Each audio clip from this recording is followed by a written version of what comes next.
El Partido Popular lleva un año liderando las encuestas. Un año siendo el primer partido en intención de voto. Y después de las últimas elecciones autonómicas y municipales, donde arrasaron en toda España, existía un consenso generalizado sobre que el PP iba a ganar las próximas elecciones generales. De hecho, había algunos que decían que podía tratarse a lo mejor de las elecciones generales más fáciles de la historia. O sea, no había ni posibilidad de que Pedro Sánchez y Sumar plantearan una alternativa. Pero están saliendo nuevas encuestas y hay algunas de ellas que apuntan a un pequeño retroceso del PP y a un ascenso del PSOE. Entonces hay gente que ya está haciéndose película y está diciendo, madre mía, se puede venir la remontada más grande de la historia, Pedro Sánchez lo va a hacer otra vez. ¿Hay opciones reales de una remontada? ¿Puede venirse la remontada más grande de la historia? ¿Cómo son esas encuestas que dicen esta subida y esta bajada del PSOE y el PP?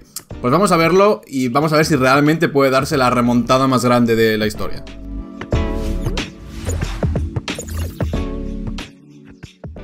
Como os comentaba al principio en la introducción, el PP lleva un año, sin exagerar, siendo el partido con más intención de voto en todas las encuestas. De hecho, estáis viendo en pantalla una gráfica que representa un promedio de todas las encuestas que se publican. O sea, ya no es una encuesta que pueda tener un poco de sesgo, no, es de todas las encuestas el promedio. Y en este caso se ve claramente cómo el PP sería el partido más votado. Claro, con este panorama y con esta apabullante ventaja del PP, llegan las elecciones autonómicas y municipales y el PP arrasa y el mapa se vuelve de azul. De hecho, en estas elecciones se habló de cómo el bipartidismo había quedado reforzado y cómo, pese a que el PSOE había bajado y había perdido algunos gobiernos en favor del PP, las pérdidas de Podemos o de los partidos a su izquierda habían sido mayores aún. Por lo tanto, en esta gráfica del promedio de cómo iban las encuestas, se ha plasmado muy bien en estas elecciones municipales autonómicas. Claro, el PP y Vox han ganado tan fácilmente en estas autonómicas y municipales que todo el mundo dice, bueno, pues cuando empiecen a salir las encuestas para las elecciones generales, es evidente que PP y Vox ganarán. Nada más viendo cómo se han sido las votaciones en las autonómicas,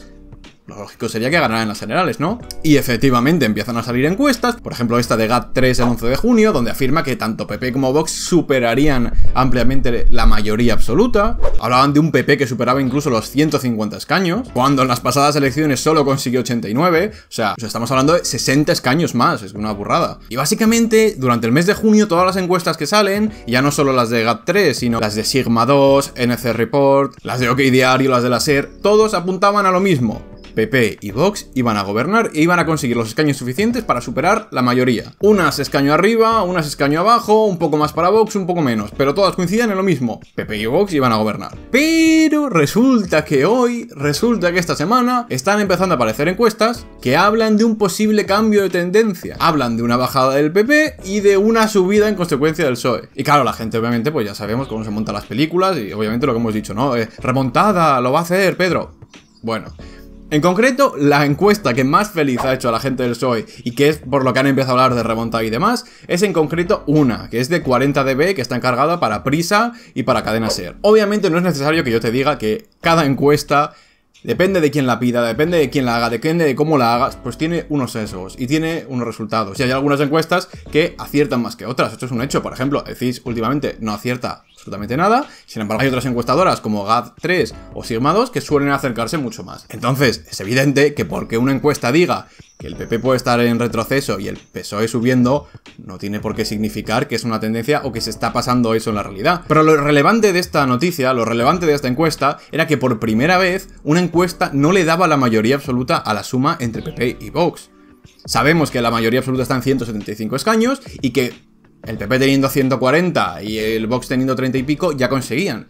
Pero por primera vez en esta encuesta, la suma de PP y Vox únicamente llegaba a 168 escaños. Necesitarían 8 escaños más. Y además en esta encuesta se le daba a la suma entre el PSOE y Sumar 146 escaños. Que puede no parecer mucho y puede parecer lejos de lo que es la mayoría absoluta, pero es la cifra más alta que se le da a la suma entre estos dos partidos de los últimos meses. Entonces, para aquellos eufóricos de una remontada de la izquierda y de un posible descenso de Vox y el PP, calma, porque ese mismo día cuando se publica esta encuesta, se publican otras encuestas. ¿Y qué dicen las otras encuestas?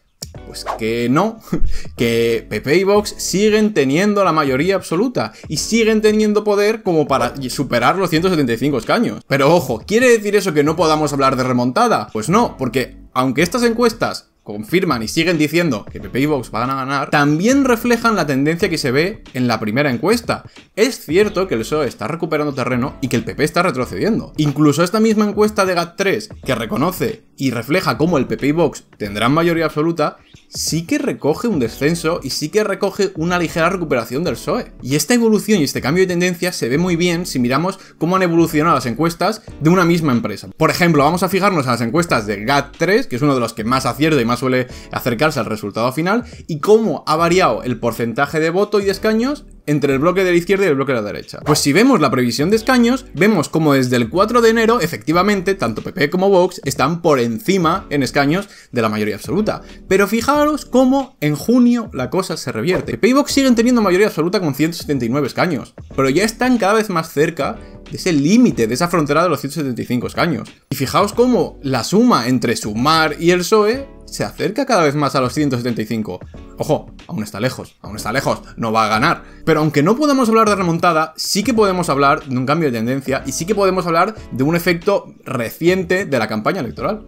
O de la pre-campaña. Claro, ¿cómo se explica o cómo explican estas encuestas y estas noticias la caída o el descenso? Caída, estamos hablando de una caída mínima, pero bueno, ¿cómo se explica este descenso del PP y este aumento del PSOE? Pues principalmente uno de los argumentos que recogen es esta política de pactos a nivel autonómico entre PP y Vox. Ya sabéis que han estado pactando, negociando tanto en Valencia, como en Extremadura, como en Baleares, y ahora están en otras regiones también. Y si bien el número de escaños o el porcentaje de voto que daba la encuesta de la SER no era tan interesante o no era tan concluyente, sí que es más interesante ver otras preguntas que hacían a la gente. Y entonces le preguntaban a la gente, oye, ¿qué modalidad de gobierno prefieres? ¿Prefieres un gobierno en minoría? ¿Un gobierno en coalición? ¿De quién? Y ahí era muy interesante porque la mayoría de los encuestados preferían antes un gobierno de coalición entre el PSOE y Sumar que un gobierno de coalición entre Vox y el PP. De hecho, la gente prefiere un gobierno en solitario del PP antes que un gobierno en solitario del PSOE. Entonces, entre que los pactos y el gobierno entre PP y Vox está peor visto y que la gente quiere un gobierno en PP en solitario,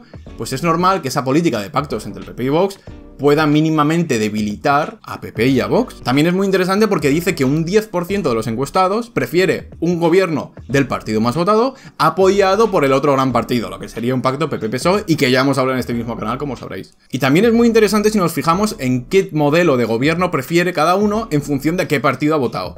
La mayoría de votantes del PP claramente prefiere un gobierno en solitario. Solamente 1 de cada 4 votantes del PP prefiere un gobierno en coalición con Vox. Sin embargo, el votante de Vox, 8 de cada 10, el 80%, que es muchísimo, sí que prefiere y sí que quiere un gobierno de coalición con el PP. Entonces esto es muy interesante porque ya nos dice por qué puede ser tan castigado. También hay otros factores que pueden afectar, ¿no?, al desarrollo de estas últimas semanas, de que un partido suba o baje. Pedro Sánchez está exponiéndose mucho más, está haciendo una campaña electoral muy agresiva, ¿no?, de recorrerse todos los platós, de confrontar directamente, de querer debatir, de no. También Feijóo está siendo un poco más cauto y está jugando también con esa ventaja que tiene en las encuestas y está siendo un perfil mucho más bajo, no está aceptando todos los debates, de hecho se ha negado a ir al debate a 4 y todas estas cositas a lo mejor sí que pueden mínimamente perjudicar al PP y beneficiar al PSOE, pero ya os digo que estos son detalles menores que por mucho que Feijóo no vaya, no va a cambiar las encuestas. También va a ser muy importante para el resultado final, el resultado que obtenga tanto Sumar como Vox, porque muchos de estos últimos escaños se van a repartir entre Sumar y Vox, entonces también son claves a la hora de formar la mayoría absoluta. Por tanto, hay muchos factores que pueden afectar al hecho de que la suma entre la izquierda y la derecha sube o baje mínimamente. Entonces, a modo conclusivo, ¿va a haber remontada? ¿Puede haber remontada? ¿Va a ganar Pedro Sánchez? ¿Va a hacer la épica? No. Iba a decir, respuesta fácil. No, pero es que cualquier respuesta, no va a haber remontada.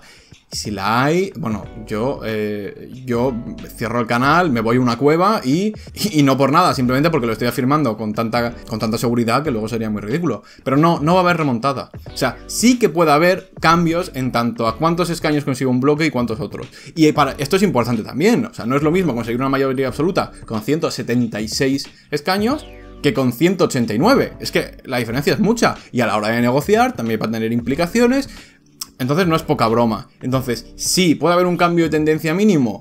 Sí. ¿Puede cambiar más aún con cómo se desarrolla la campaña electoral, los debates y las interacciones entre los partidos? Sí. Pero ya tendría que pasar algo muy heavy, ya tendría que pasar algo muy grave en un partido, en España, en la sociedad, o yo qué sé, para alterar y revertir esta tendencia y estas encuestas que llevan un año dando como ganador al PP. Sería muy raro. Esto es ya a nivel personal, pero yo creo que muchas veces también las encuestas tienen algunos problemas a la hora de medir o registrar la intención de voto en partidos como Vox. O sea, como que yo tengo la sensación de que muchas veces se les infravalora, se les da por debajo de lo que luego realmente obtienen. Entonces, bueno, eso también hay que tenerlo en cuenta. Y oye, que aunque no vaya a haber remontada, por lo menos nos deja unas elecciones mucho más apretadas, con un poco más de alegría y con un poco más de tensión, porque es que si no, eso de las elecciones más fáciles de la historia, pues a mí no me da contenido. Dime tú qué piensas, a lo mejor tú eres más optimista que yo, y a lo mejor tú crees que efectivamente puede haber remontada. Entonces, dímelo, déjamelo en los comentarios, dime qué te ha parecido y nos vemos en el próximo vídeo.